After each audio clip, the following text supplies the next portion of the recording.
اور دوسری طرف پچھلے دنوں غامدی صاحب نے ایک on line question answer session کیا ہے، اور اس میں وہ یہ کہہ رہے تھے کہ سیدہ فاطمہ سلام اللہ علیہا نے جو ڈیمانڈ کی وہ قرآن کے عموم کے اوپر تھی. شاید یہ الفاظ تو انہوں نے نہ بولے ہوں، یہ تو میں بول رہا ہوں. اور حضرت ابوبکر نے جو فیصلہ کیا وہ بالکل درست فیصلہ تھا، اور یہاں پر مرتبہ نہیں دیکھا جائے گا. اگر سیدہ فاطمہ کو اس فیصلے سے کوئی ریزرویشن ہے تو اس ریزرویشن کی وجہ سے حضرت ابوبکر کے اوپر کوئی فتویٰ نہیں لگتا.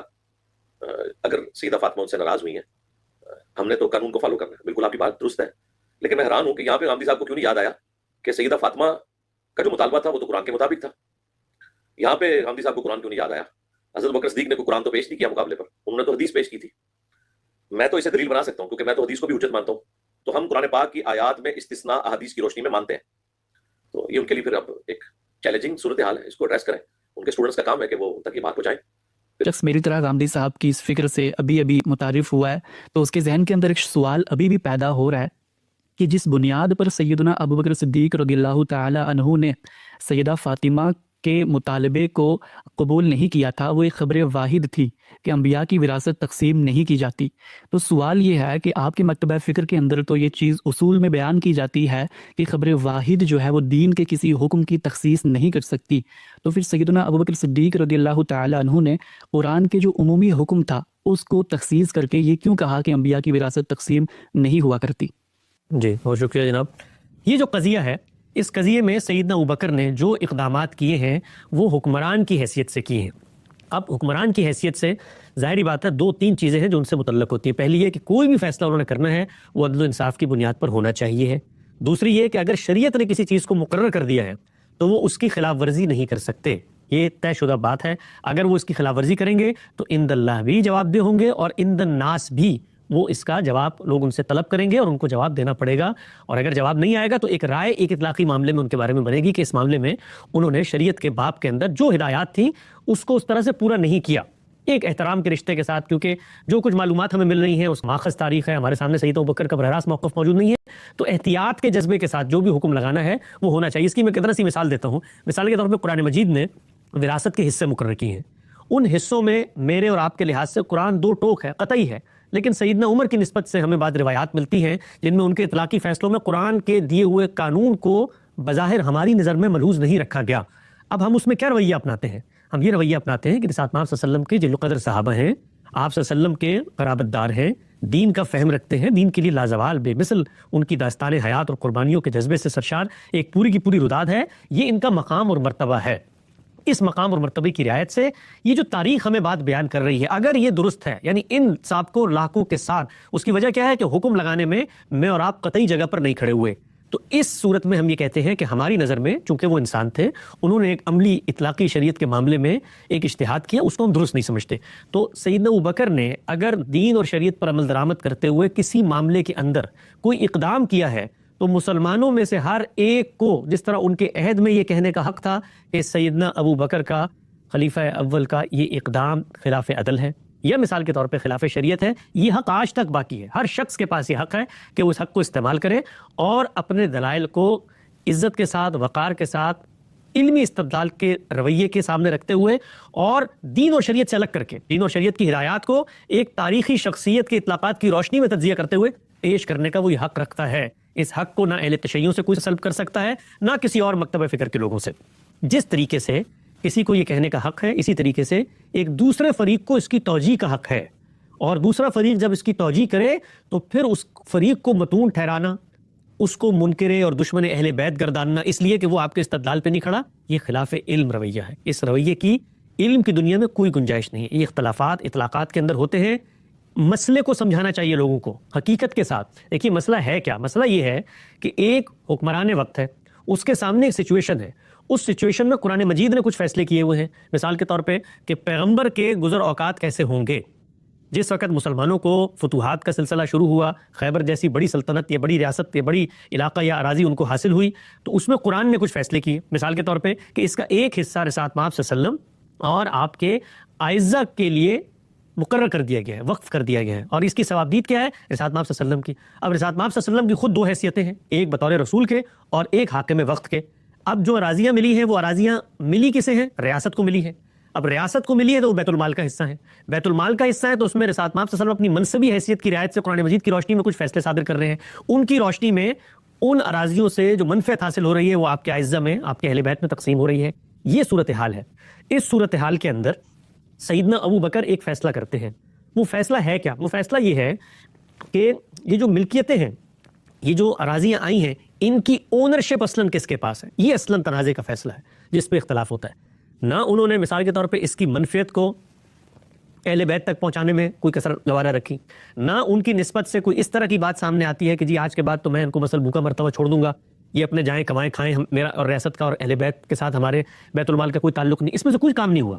جو اصل تنازع تھا وہ تنازع یہ تھا کہ اس کی سول اونرشپ کس کے پاس ہے۔ دیکھیے یہ تنازع میں صرف سمجھانے کے لیے بتانا چاہتا ہوں، یہ تنازعات آج بھی ہوتے ہیں، ہر جگہ پر ہوتے ہیں۔ بڑے بڑے مصنفین، بڑے بڑے مفکرین، بڑے بڑے علماء دنیا سے رخصت ہو جاتے ہیں تو یہ تنازعات کھڑے ہو جاتے ہیں، ان کی رائلٹی کے تنازعات ہوتے ہیں، ان کی انٹلیکچوئل پراپرٹی کے تنازعات ہوتے ہیں، اس میں ادارے متحرک ہوتے ہیں، اس میں افراد ملوث ہوتے ہیں، وہ سب اپنی اپنی جگہ کے اوپر اس قضیے کو علم اور عقل کی روشنی میں حل کر رہے ہوتے ہیں۔ میں آپ کو ایک چھوٹی سی مثال دیتا ہوں۔ آپ دیکھیے مولانا سید ابوالعلا صاحب مودودی علیہ رحمہ کے بچوں اور جماعت اسلامی کے درمیان ایک تنازع ہے۔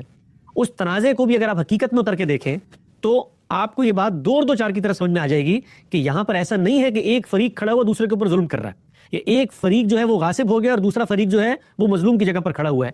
کچھ ایسی مشتبہ مختلف فی صورتحال یا واقعات یا نوعیتیں پیدا ہو جاتی ہیں جس میں ایک پارٹی جب ایک موقف اختیار کرتی ہے تو دوسری پارٹی کے لیے وہ بینیفیشل نہیں ہوتا، تو وہ اس سے اختلاف کرتا ہے۔ یہ اختلاف دنیا بھر میں ہمیشہ ہوں گے، روز عدالتوں کے اندر یہ اختلافات ہو رہے ہوتے ہیں۔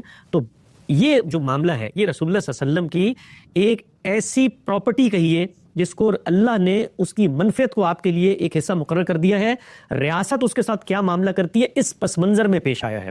جب یہ پس منظر سامنے نہیں ہوگا تو پھر سیدنا ابوبکر کے اوپر جو ہم لوگ حکم لگاتے ہیں وہ حکم اب کبھی نہیں لگائیں گے۔ اور یہ بات یاد رکھیں کہ ہم حکم لگانے سے پہلے خود اس شخص کے بارے میں کچھ تصورات رکھتے ہیں، وہ تصورات اگر ہوں گے تو ان کا کوئی بھی اس طرح کا فیصلہ علم اور دیانت کی بنیاد پر نہیں دیکھ سکیں گے ہم۔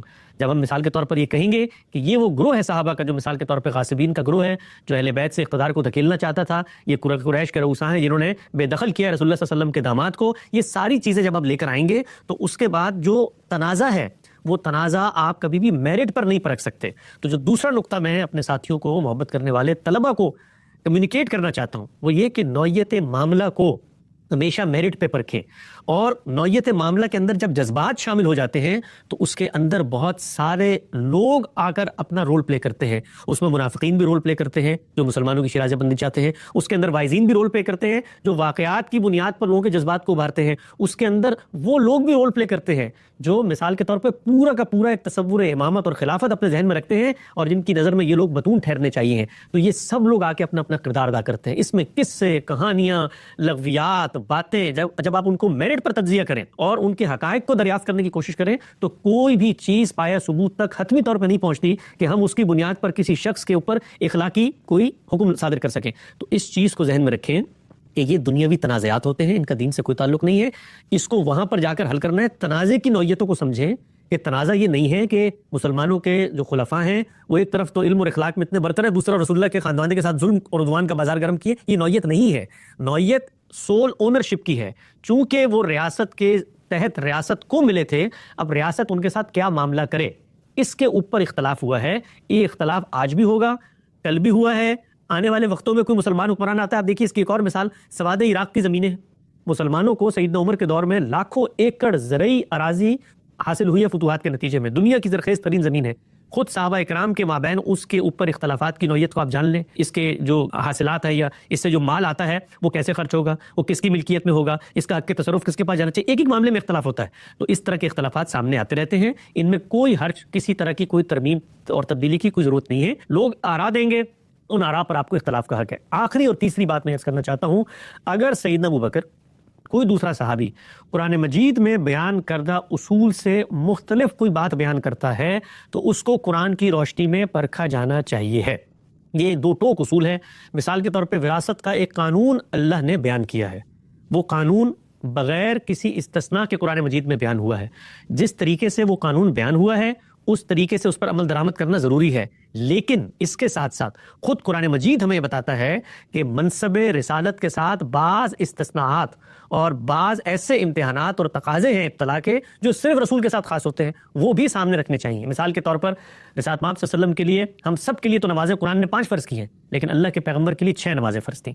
تو اب کوئی شخص اٹھ کے یہ کہہ سکتا ہے کہ نعوذ باللہ یہاں پہ شریعت میں تغیر و تبدل ہو گیا ہے، یہ ہماری شریعت الگ ہے، پیغمبر کی شریعت الگ ہے۔ پیغمبر کی منصبی حیثیت سے بعض اس کو اضافی احکامات دیے جاتے ہیں۔ اسی طریقے سے آپ دیکھیے، ہم سب کے لیے نکاح کے بارے میں ایک تحدید قرآن مجید نے متعین کر دی ہے، لیکن پیغمبر اس تحدید سے مستثنا ہے، اور اس استثناء کی بعض منصبی وجوہات اور ضروریات ہیں۔ رسالت مآب صلی اللہ علیہ وسلم نے جو کچھ کام کرنے تھے، اس کو موضوع نہیں ہے کہ میں زیر بحث لے کر آؤں، لیکن اس پر لوگ ہمارا موقف جان سکتے ہیں کہ کیوں تعدد ازواج میں اتنی کثیر تعداد شامل کی گئی۔ اسی طریقے سے رسالت مآب صلی اللہ علیہ وسلم کے انکار پر کچھ احکامات رتب ہوتے ہیں، تو یہ آپ کی منصبی حیثیت سے متعلق ہے۔ کچھ قرآن مجید کے قوانین ہوتے ہیں جو قوموں کے اصطفاء سے متعلق ہوتے ہیں، تو اگر اس طرح کی کوئی وصیت رسالت مآب صلی اللہ علیہ وسلم سے منقول ہوئی ہے تو یہ شریعت کے اندر کوئی اضافہ نہیں ہے، اس لیے کہ ہم مستقل بالذات شریعت اس سے اخذ نہیں کر رہے۔ قرآن مجید جو مستقل بالذات شریعت ہمیں دیتا ہے وہ رہتی دنیا تک ہے، اس میں جو پیغمبر کی نسبت سے چیزیں بیان ہوئی ہیں وہ وہاں پر بیان ہوئی ہیں۔ اگر اس کی روشنی میں کوئی وصیت سیدنا ابوبکر تک پہنچی ہے اور وہ بیان کرتے ہیں کہ رسالت مآب صلی اللہ علیہ وسلم کی یہ تلقین تھی،